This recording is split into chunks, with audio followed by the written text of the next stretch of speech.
This one I kind of like. Australia signs a deal with Germany for potential future hydrogen exports, hydrogen fuel, etc., being an attractive fuel source because it carries a lot of energy and burning it doesn't cause issues with the climate, etc. I've always wondered whether how long it would take potentially for something like this to come along. It sounds like one of those wonderful things. You just chuck some hydrogen in, and if water's your waste product or whatever, that sounds like a pretty good deal.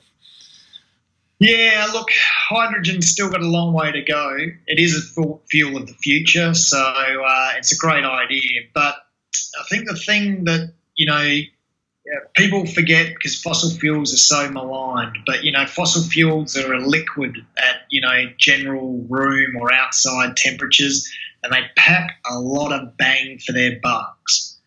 So hydrogen is a gas, and it's the least dense gas of all. So your infrastructure for storing hydrogen and getting hydrogen to and from wherever you need it to go needs to be completely different.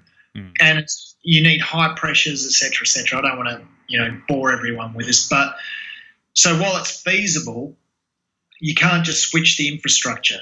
You need to, use a whole different infrastructure. What is interesting about hydrogen is, though, I think in Australia right now we're having a big debate about whether we use natural gas as a sort of intermediary or whether we just go 100% to renewables. The thing is that if we went with natural gas, while it probably doesn't meet greenhouse targets that we might feel that we need to hit in the short term, in the longer term that infrastructure will be quite well adapted to hydrogen and will already be there. So as hydrogen comes online, then you just replace natural gas with hydrogen. So I don't think people have quite grasped that. We've got a lot of gas at the moment available, natural gas that is.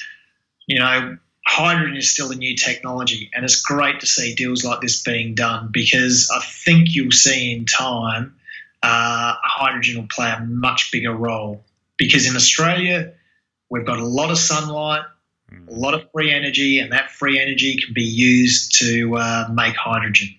And that's a whole new green economy that people aren't familiar with yet.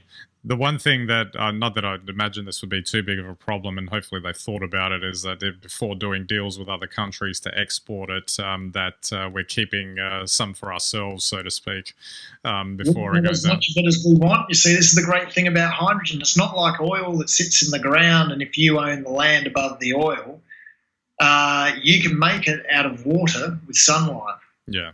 And that's all you need. So Australia actually, if we move to hydrogen, would be one of the wealthiest nations, a bit like, I guess, the Arab states, because we've got so much sunlight. So theoretically, we could make unlimited amounts of hydrogen. What a story. We'll be sitting atop the new world order then, it would seem. I want to be driving a gold-plated Hilux. I never would have thought about that. How about that? Or running on hydrogen, of course. Or running on hydrogen, that's right. Clean and green.